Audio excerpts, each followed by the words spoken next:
Good afternoon all. Today going to discuss about acute heart failure యొక్క management ఏంటి. Acute heart failure యొక్క management ఏంటంటే ఒకటి గుర్తుపెట్టుకోవాలి బ్లైండ్గా LMNOP. ఎల్ అంటే లాసిక్స్ అనేది లోబ్ డయారిటిక్గా పనిచేస్తుంది.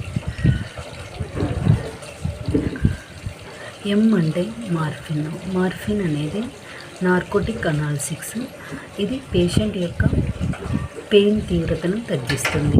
ఏంటంటే నైట్రోగ్లిసరిన్ ఇవ్వాలి. ఈ నైట్రోగ్లిసరిన్ అనేది వ్యాసోడైలేటర్గా పనిచేస్తుంది. ఓ అంటే ఆక్సిజన్ని ప్రొవైడ్ చేయాలి. పి అంటే పేషెంట్ యొక్క పొజిషను అప్రైట్ పొజిషన్ ప్రొవైడ్ చేయాలి. Thank you.